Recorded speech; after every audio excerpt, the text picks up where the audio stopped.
지난주에 이어서 예수님이 누구신가 우리 계속 보려고 하는데요. 지난주에 그 헤롯 가문에 대해서 잠깐 말씀을 드렸는데 이때 이런 사람이었구나 이렇게 좀 참고하시면 될 거라고 생각이 듭니다. 오늘은 성육신부터 시작하겠습니다. 성육신, 교회를 좀 출석하시고 오래 다니신 분들은 한 번씩 꼭 들어보셨던 말씀이죠. 어떤 말인지 아시죠? 성육신이라는 말이 성경에 나와 있지 않지만 한자로 이렇게 만들다 보니까 그렇게 한 것 같고요. 요한복음 1장 14절 말씀에 보면 이렇게 기록이 되어 있습니다. 말씀이 육신이 되어 우리 가운데 거하심에 우리가 그의 영광을 보니 아버지 독생자의 영광이요 은혜와 진리가 충만하더라 라고 말씀하고 있습니다. 뭐라고요? 말씀이 육신이 되어. 예수 그리스도가 말씀이시죠. 그래서 요한복음 1장에 보면 말씀이신 예수 그리스도로부터 말씀을 시작하고 있음을 보게 됩니다. 성경은 분명히 말씀이셨던 그분이 육신이 되어서 이 땅에 오셨다고 말씀을 분명히 하고 있습니다. 여기만 말씀을 하고 있는 것이 아니고요. 로마서 1장 3절과 4절 말씀에도 보면 그의 아들에 관하여 말하면 육신으로는 다윗의 혈통으로 나셨고 성결의 영으로는 죽은 자들 가운데서 부활하사 능력으로 하나님의 아들로 선포되셨으니 곧 우리 주 예수 그리스도시니라 라고 말씀합니다. 예수님의 족보를 따라 올라가면 누가 있죠? 다윗이 있죠. 다윗 위로 쭉 올라가면 누가 있죠? 아브라함이 있죠. 그 족보를 기록한 게 마태복음 1장이죠. 아브라함과 다윗의 자손 예수 그리스도의 세계라 라고 마태가 그렇게 시작을 하죠. 나중에 우리가 또 보게 되겠지만 마태복음은 처음 그 수신자들 마태복음을 써서 처음 받는 사람들이 어떤 사람들이었냐면 유대인들이었거든요. 유대인들 중에서 개종해서 이제 예수 그리스도를 믿는 사람들 대부분의 유대인들은 이제 예수님을 믿지 않았죠. 하지만 그 중에서도 예수님이 승천하시고 난 이후에 보면 제사장들이나 성경을 잘 알고 있던 사람들이 이분이 바로 메시아였구나. 우리가 잘 알지 못했구나. 라고 해서 예수님 믿기 시작하는 일들이 일어나거든요. 이제 사도행전에 그런 내용들이 이제 기록이 되어 있는데요. 그 예수 그리스도, 그러니까 성경의 구약 성경에 대해서 잘 알고 있는 사람들에게 이분이 바로 구약에서 약속하신 그분이 맞다. 우리가 이 예수 그리스도를 잘 몰라서 십자가에 못 박아 죽였지만 바로 이분이 하나님께서 약속하신 그 메시아 구원자가 맞다라고 하는 그래서 왕으로 오실 예수 그리스도를 마태복음은 그런 부분들을 감안해서 쓰고 있다는 거죠. 그래서 이분이 그냥 어느 알지도 못하는 곳에서 갑자기 껴드신 분이 아니라 아브라함의 족보를 쭉 쓰면서 아브라함이 누구를 낳고 쭉 나오다가 다윗이 나오고 쭉 나오다가 바로 예수 그리스도가 바로 이렇게 오신 분이다라고 하는 것을 말해주고 있죠. 근데 우리는 사실 그 족보를 보면 내 족보도 아니고 별로 이렇게 감동이 안 오지만 유대인들 입장에서 보면 그 족보만 봐도 야 이분이 바로 그 약속하신 그분이 맞구나라고 알 수 있도록 기록을 한 거죠. 자 갈라디아서 4장 4절부터 5절 말씀에는요. 예수님이 어디를 통해서 오셨다고요? 누구를 통해서? 여자를 통해서요. 근데 우리 그 과거 역사를 보면 우리 조상 중에 누구는 알에서 나왔다, 박에서 나왔다 그런 얘기 많이 하잖아요. 그러니까 신화라고 얘기하죠. 뭐 곱이 마늘 먹어가지고 사람이 됐다 그렇게 얘기를 하는데 예수님은 만들어진 존재가 아니라는 거예요. 물론 성령으로 잉태된 인간의 원래적인 생리적인 작용을 통해서 오신 분은 아니시지만 어쨌든 성령을 통해서 마리아에게 임신이 되고 마리아를 통해서 출산하게 되었다고 성경은 말씀하고 있습니다. 만들어진 존재가 아니라는 거예요. 빌립보서 2장 말씀에 보면요. 그는 근본 하나님의 본체시나 하나님과 동등됨을 취할 것으로 여기지 아니하시고 오히려 자기를 비워 종의 형체를 가지사 사람들과 같이 되셨고 사람의 모양으로 나타나사 자기를 낮추시고 죽기까지 복종하셨으니 곧 십자가에 죽으심이라. 찬송가 가사에 보면요. 육체를 입었다는 표현이 나와요. 저는 그 찬송 부를 때마다 왜 육체를 입었지? 예수님께서 이 땅에 오신 건 육체가 되어서 오신 것이지 완전한 인간이 되어서 오신 것인지 속은 하나님이신데 겉에 무슨 옷을 입는 것처럼 그런 분이 아니라는 거예요. 완전한 하나님이시고 완전한 인간으로 이 땅에 오신 거거든요. 그런데 찬송가를 이렇게 번역을 잘못한 건지 원문에는 그렇게 돼 있는 건지 안 돼 있는 건지 잘 모르겠지만 좀 정확한 표현이 아니라고 생각이 들어요. 성경은 뭐라고 돼 있냐면 사람들과 같이 되셨다고 말하고 있어요. 예수님이 완전한 사람으로 이 땅에 오셨다고요. 예수님이 태어나셨고요. 마리아의 젖을 먹었고요. 그렇게 자라서 어린 시절을 겪어서 성인이 됐다고 성경은 말씀해주고 있어요. 어느 날 갑자기 그냥 뿅 하고 나타나서 30대 예수님이 이 땅에 나타나신 것이 아니라고요.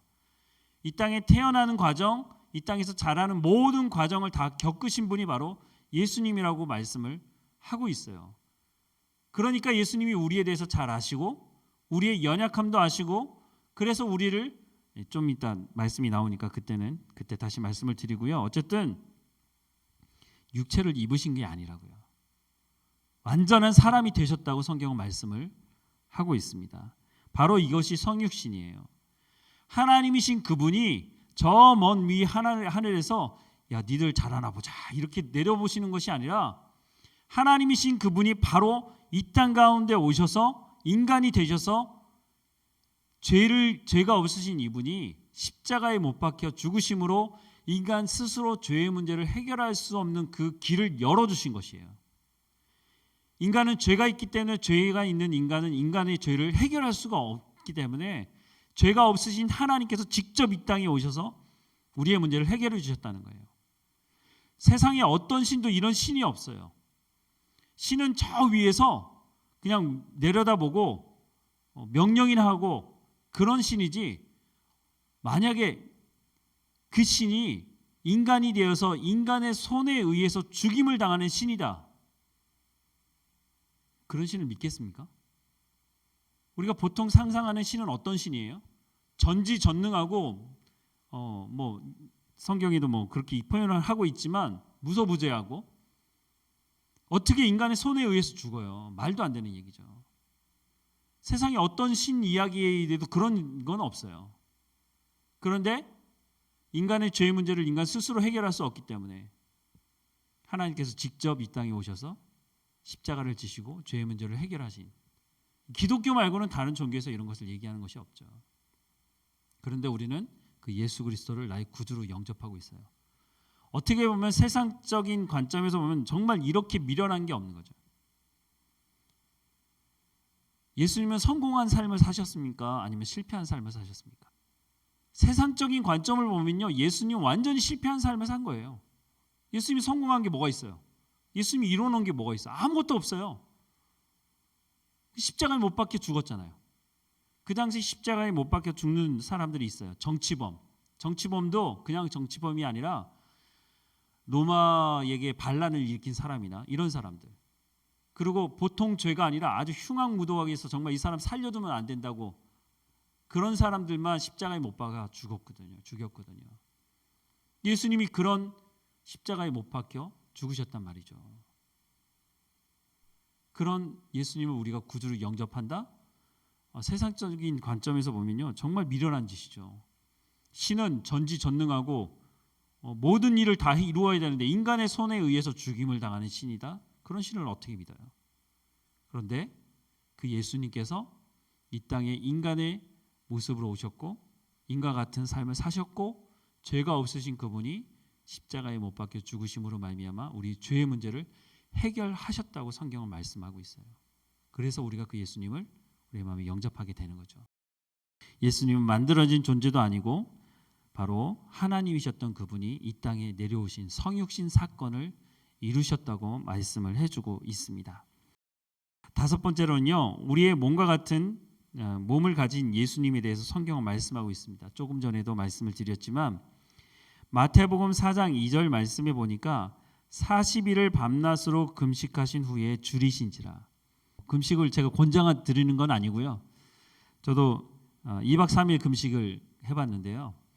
다른 사람들은 금식만 하는데 청년들이 가서 이제 금식을 했는데 매번 아침, 점심, 저녁으로 예배를 드리거든요. 또 근데 제가 그때 찬양기도를 했는데 다른 사람들은 앉아서 그냥 가만 앉아 있는 거 보니까 이렇게 보니까 찬양도 잘 안 해요. 배고프니까.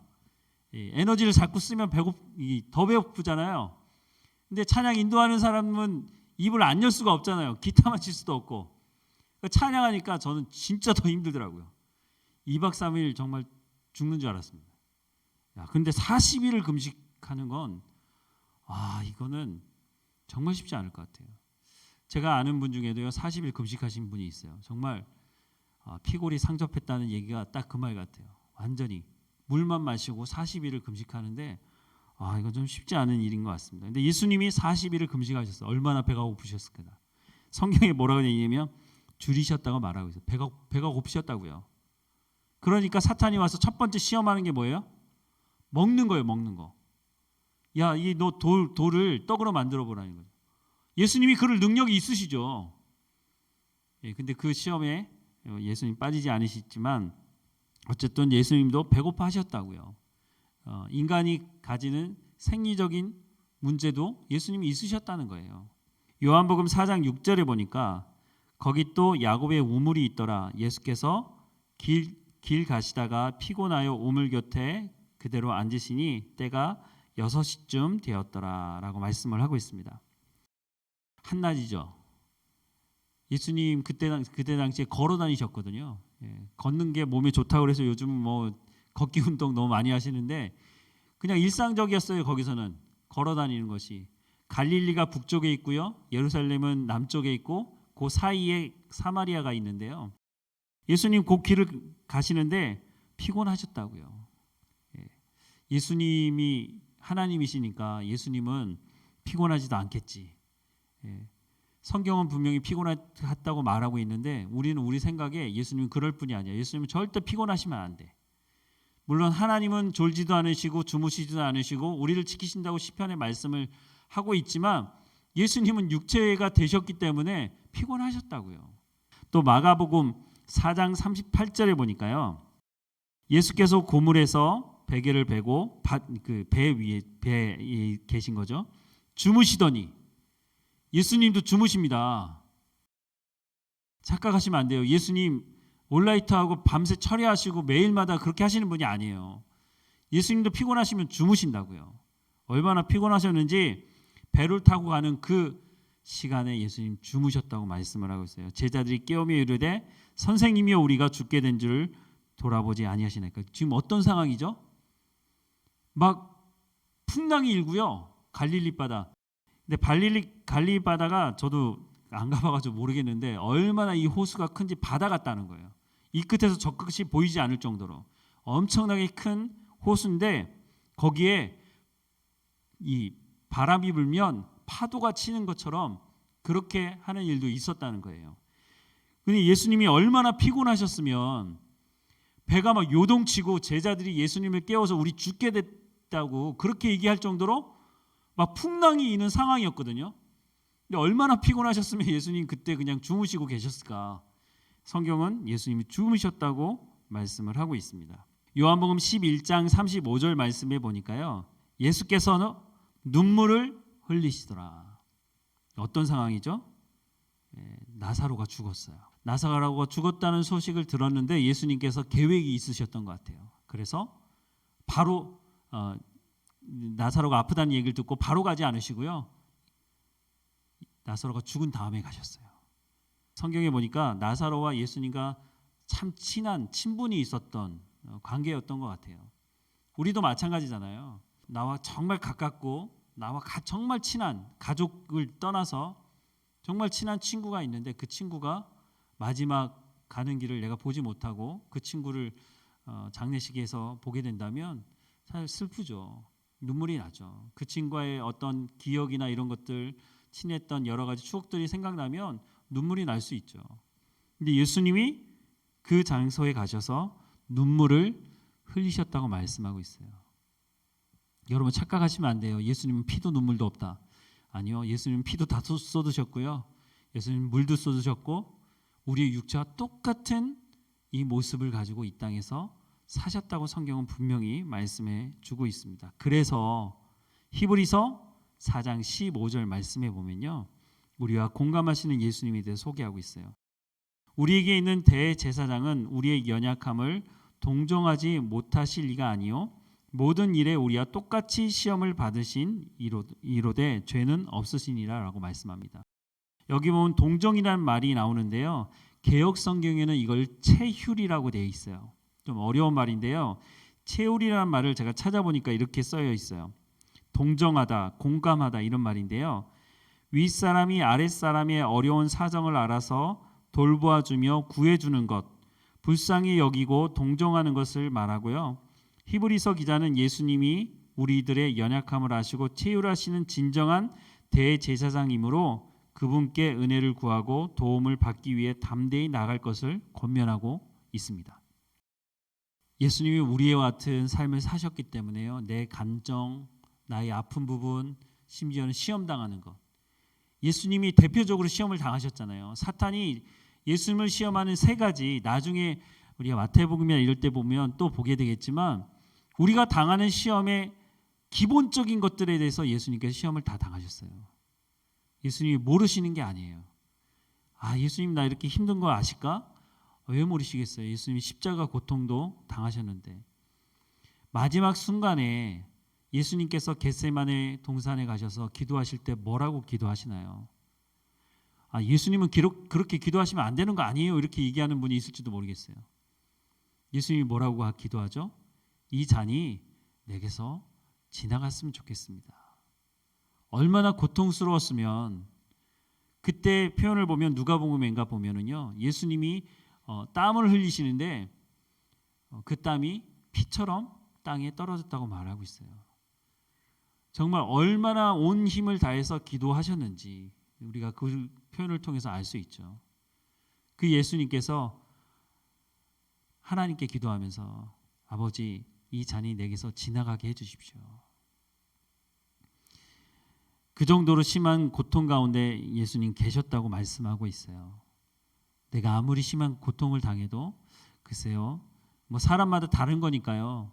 어떤 사람은 크게 병이 걸려서 아프다고 할 수도 있지만 어떤 사람은 자기 손가락에 바늘 하나만 찔려도 다른 사람이 암에 걸린 것보다 내 손가락에 바늘 찌는 게 훨씬 더 실감나게 아프게 되는 거죠. 그 정도에 따라서 우리가 따질 수는 없겠지만 어쨌든 예수님은 우리의 모든 고통과 고난과 우리의 생각과 우리가 당하는 시험 모든 것을 다 아신다고 말씀을 하고 있습니다. 그래서 우리가 예수님 이름을 부를 때 예수님과 더 가까워지면서 예수님 이름을 부를 때 어떤 마음이 듭니까? 마음이 평안해지면서 그렇지 예수님이 나를 이해하시지 나를 사랑하시지 그리고 눈물이 흐르게 되는 거죠. 예수님은 우리와 똑같은 분이시기도 하시지만 성경은 예수님은 또 하나님이시라고 또 소개하고 있습니다. 요한복음 10장 30절에 보면요. 나와 아버지는 하나라고 말씀하십니다. 그 당시 유대인들에게는 어떻게 들렸을까요? 신성 모독죄예요, 이거. 예수님이 심판받는 그 신문 받는 그 자리에서 뭐라고 그래요? 네가 하나님이라고? 네가 하나님의 아들이라고? 그러면서 제사장들이 어떻게 해요? 옷을 찢으면서 이 사람들은요. 정말 극도로 분노하고 참지 못하는 일이 생기면요. 옷을 찢어요. 그런 표현이 가끔 나오거든요. 그 당시에 그랬다는 거죠. 근데 뭐 때문에 그랬냐면 내가 아버지와 하나라고 하는 이 말 때문에. 근데 예수님이 하나님과 하나시잖아요. 이게 사실대로 얘기했지만 그 사람들이 예수님을 구주로 메시아로 받아들이지 않으니까 이 예수님을 십자가에 못 박는 일을 하게 되는 거죠. 요한복음 14장 9절 말씀에 보면요. 이렇게 되어 있습니다. 예수께서 이르시되 빌립아 내가 이렇게 오래 너희와 함께 있으되 내가 나를 알지 못하느냐 나를 본 자는 아버지를 보았거늘 어찌 아버지를 보이라 하느냐. 빌립이요. 아버지를 보여달라고 그랬어요. 그랬더니 예수님께서 그렇게 말씀합니다. 나를 본 자는 아버지를 본 것이다. 근데 왜 아버지를 보여달라고 하느냐. 왜냐하면 예수님과 하나님이 한 분이시기 때문에 그 얘기를 한 거죠. 요한복음 20장 28절에 보면요. 도마가 대답하여 이르되 나의 주님이시요 나의 하나님이시니이다. 도마의 직업이 뭔지 아세요 혹시? 도마의 직업은요. 예수님의 직업과 똑같았어요. 목수였어요. 목수. 그리고요. 도마는요. 예수님 사는 그 동네에서 가까운 곳에서 살았어요. 여러분들도 직업이 같으면 또 서로 통하는 게 있죠. 직업이 같으면요, 처음 만나는 사람도 얘기할 거리가 있어요. 가까워져요. 금방 친해지고. 도마는요, 예수님에 대해서 잘 알고 있던 사람이었어요. 예수님의 직업도 목수였잖아요. 그 당시에 그 동네에 목수가 뭐 수십 명 있겠습니까? 한두 명 있을까 말까 한데, 그러니까 목수들끼리는 잘 통하는 거예요. 근데 그 예수님이 사역을 시작하면서 도마를 부른 거예요. 그랬더니 도마가 따라온 거죠.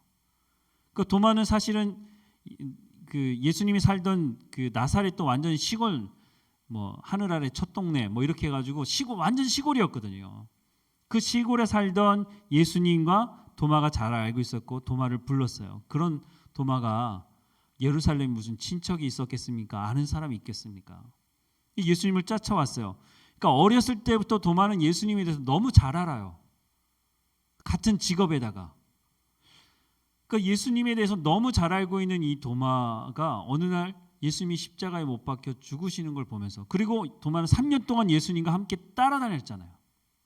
예수님의 말씀을 직접 듣고 예수님에 대해서 너무 잘 알고 있는 사람이 예수님을 쫓아왔어요. 근데 예수님이 십자가에 못 박혀 죽었단 말이에요. 그걸 어떻게 받아들일 수 있을까요? 받아들이기 쉽지 않은 거예요. 성경에 보면, 성경에 찬송가에 도마가 나오죠. 도마, 그렇죠? 찬송가에 도마, 찬송 가사 나올 때 뭐라고 되죠? 그 앞에 도마 앞에 꼭 수식어가 붙어요. 뭐죠?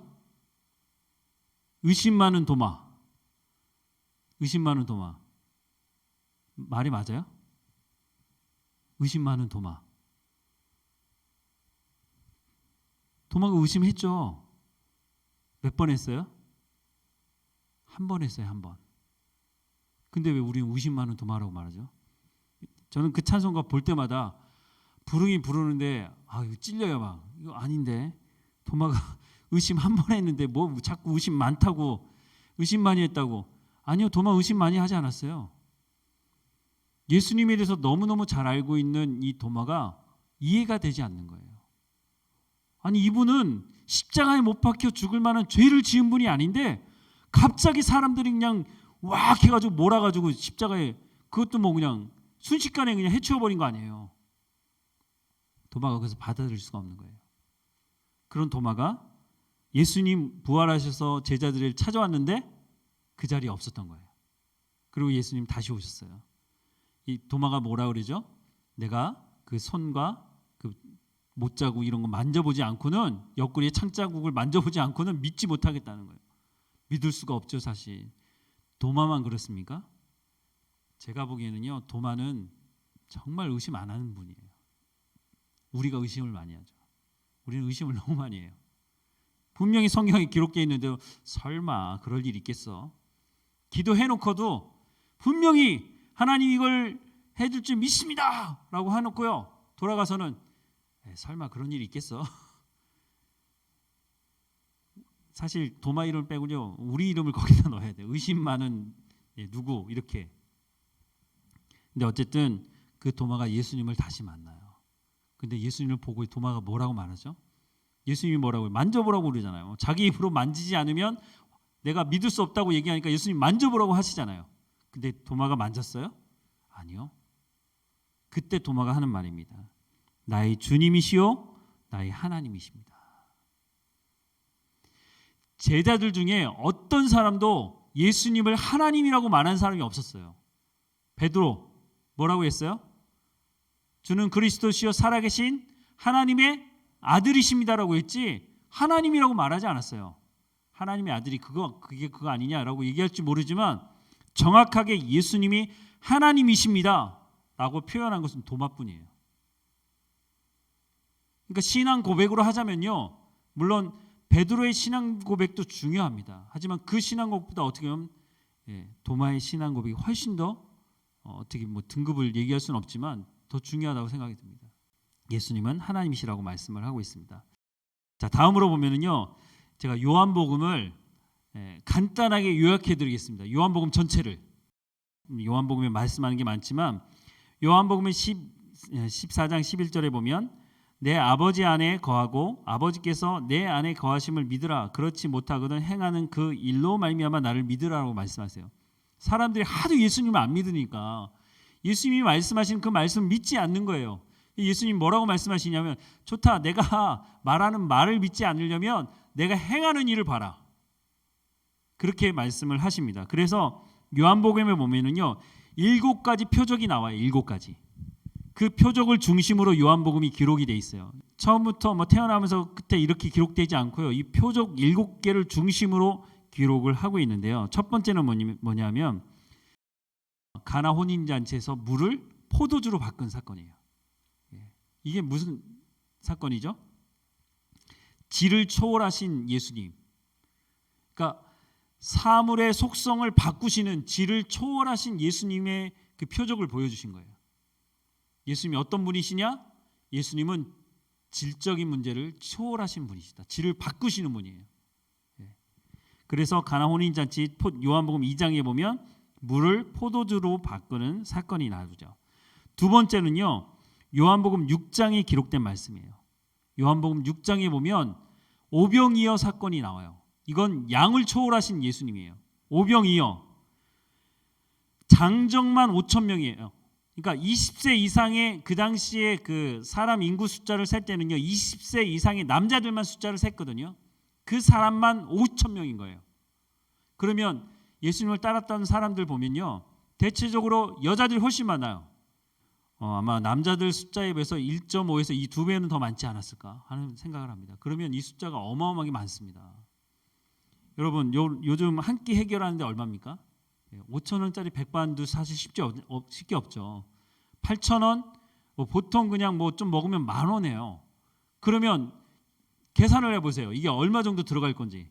약 2,000명 정도가 5,000명이니까 한 10,000명 정도 1대1로 생각해가지고 10,000명 정도만 하더라도 이 돈이 얼마입니까 이게. 지금이야 뷔페 부르면 돼요. 뷔페 부르면 아마 10,000명 정도 먹을 그것도 쉽지 않을 것 같은데 이 당시에 제자들에게 이거 물었을 때 제자들이 뭐라고 얘기해요? 계산 빠른 사람은요 200데나리온인가요? 그 정도 필요합니다. 딱 얘기를 했어요. 200데나리온이면 얼마죠? 그건 나중에 한번 계산을 해보고요. 어쨌든 그런데 그 모든 문제를 예수님께서 단번에 해결하시죠. 예수님은요 양적인 문제도 예수님에게는 걸림돌이 되지 않는 예수님은 양을 초월하신 분입니다. 그리고 요한복음 4장에 보면 왕의 신하의 아들을 고쳐요. 왕이 신하의 아들. 근데 이 신하가요 예수님을 찾아와가지고 아들을 데려온 게 아니에요. 보통은 아픈 사람을 데리고 오는데 데리고 오지 않고 예수님께 와서 이 자기 아들을 고쳐달라고 얘기하는데 예수님이 가겠다고 말씀하는데 이 신하가 뭐라 그러죠? 아니라고. 말씀으로만. 그래서 고치죠. 공간을 예수님께서 직접 거기 가지 않으시고 그 아들을 고치십니다. 그 사람이 믿음을 보고 가라는 거죠. 근데 이 사람이 그걸 믿고 가요. 가다가 사람을 만나죠. 내 아들 어떻게 됐느냐? 고침받았다는 거예요. 그 시점을 딱 생각해 보니까 예수님께서 말씀하셨던 그때인 거예요. 예수님은 공간도 초월하시는 분이라고 말씀을 해주고 있습니다. 또 요한복음 5장에 보면 베데스다 못이 나와요. 베데스다 못. 연못이죠. 사진을 보니까 베데스다 연못이라고 해가지고 저희는 엄청 크고 좋고 이런 줄 알았는데 보니까는 조그만해요. 조그만해. 거기에 사람들이 거기 먼저 들어가려고 거기 막 대기하고 있었던 거죠. 38년 된 병자가 있었습니다. 38년 동안. 이거는 좀 어마어마한 거죠. 누구도 이 사람에 대해서 관심이 없고 이제 38년이면요. 성경에서 한 세대를 40년 잡거든요. 그러면 한 세대 전체를 어떤 병인지 모르겠지만 이 사람 그리고 일어나지도 못해요. 누가 자기를 도와주지 않으면 그 못에 들어갈 수도 없어요. 그런 정도로 심각한 병을 가지고 있는 이 사람에게 38년은 정말 지옥과 같은 시간이었겠죠. 근데 그 38년이라는 시간이 예수님에게는 어때요? 아무런 의미가 없어요. 시간을 초월하시는 예수님을 보여주고 있습니다. 요한복음 6장에 보면 예수님께서 물 위를 걸어가세요. 자연 법칙을 초월하시는 예수님에 대해서 말씀하고 있고요. 또 요한복음 9장에 보면 날 때부터 맹인된 자를 예수님께서 고치십니다. 타고난 운명도 예수님께는 문제가 되지 않아요. 타고난 운명도 초월하시는 예수님. 또 마지막으로 요한복음 11장에 보면 죽은 지 4일이 된 나사로를 살리십니다. 유대인들은 그렇게 생각했다고 그래요. 사람이 3일 있다가 영혼이 떠난다고. 그러니까 4일이 되면 완전히 죽은 거예요. 그렇게 생각을 했다고 그래요. 예수님께서 이 유대인들이 가지고 있는 이제 이 사람 완전히 죽었어라고 했을 때 그 나사로에게 가서 나사로와 나오라고 말하죠. 뭐죠? 죽음을 초월하시는 예수님에 대해서 말씀하고 있습니다. 요한복음은 이렇게 7가지의 표적을 보여주시면서 바로 예수님이 이런 분이다. 예수님은 질을 초월하신 분이고 양을 초월하시고 공간도 초월하시고 시간도 초월하시고 자연 법칙도 초월하시고 운명도 죽음도 초월하시는 분이 바로 예수님이시다라고 소개를 해주고 있습니다. 우리는 요한복음의 말씀을 보면서 아마 이 7가지 표적에 대해서 교회 출석을 오랫동안 하신 분들은 다 한 번씩은 설교로 듣고 말씀을 읽으면서 다 아실 겁니다. 그러면 우리는 예수님을 어떻게 생각하고 있습니까? 예수님이 정말 질의 모든 것을 초월하시는 분으로, 내가 그렇게 원하는 양적인 문제도 초월하시는 분으로, 공간, 시간, 자연법칙, 운명, 죽음, 이 모든 것을 초월하는 분으로 내가 예수님을 믿고 있느냐는 것입니다. 예수님이 이런 분이라고 소개해 주고 있습니다. 나는 그 예수님을 바르게 알고 있느냐 하는 것입니다. 오늘 여기까지 하는데요. 예수님이 이런 분이라고 성경에서 말씀을 하고 있는데 과연 나는 그 예수님을 어떻게 받아들이고 어떻게 살아가고 있는가? 정말 내가 예수님 앞에 기도할 때 예수님이 이런 분이라고 정말 믿고 기도하고 그렇게 살아가고 있는가? 다시 한번 우리의 삶을 점검해 보고요. 누가 예수님이 어떤 분이세요? 그럼 내 예수님 좀 알고 싶은데 예수님이 어떤 분인지 좀 알려주세요 라고 묻는 사람이 있다면 최소한 지난주에 공부했던 거, 이번 주에 공부했던 거, 최소한 요 정도는 여러분들이 말씀해 주셔야 돼요. 성경에서 말씀하는 예수님, 우리가 다시 한번 잘 정리하는 시간이 되시면 좋겠습니다. 기도하겠습니다. 사랑하는 하나님, 예수님을 이 땅에 보내주셔서 감사합니다. 예수님이 누구이신지 성경을 통해서 말씀하시는 것을 귀를 열어 듣게 하시고 예수님이 어떤 분이신지를 바르게 알고 또한 예수님에 대한 말씀을 바르게 마음에 새기게 하셔서 또한 우리가 삶으로 살아내게 하셔서 우리가 복음을 전하는데 게으르지 아니하도록 은혜를 허락해 주옵소서. 예수님을 알지 못하는 사람들에게 예수님이 누구이신지를 정확하게 소개할 수 있도록 우리가 정확하게 알게 하시고 또한 예수 그리스도에 대한 말씀을 바르게 증거하는 삶을 살아갈 수 있도록 인도해 주옵소서. 성경을 볼 때마다 성령의 충만함으로 우리를 진리 가운데로 인도하시고 하나님의 말씀을 제대로 알고 순종하며 또한 제대로 전하는 우리의 삶이 될 수 있도록 날마다 성령의 충만함으로 우리와 함께 해 주옵소서. 날마다 우리와 함께 하시는 하나님, 우리를 통해서 하나님의 나라가 확장되어지도록 인도해 주옵소서. 하나님께서 주시는 말씀에 더 깊은 은혜 가운데 하나님 나아갈 수 있도록 인도해 주옵소서. 늘 우리와 함께 하시는 하나님께 감사하고 예수님의 이름으로 기도합니다. 아멘.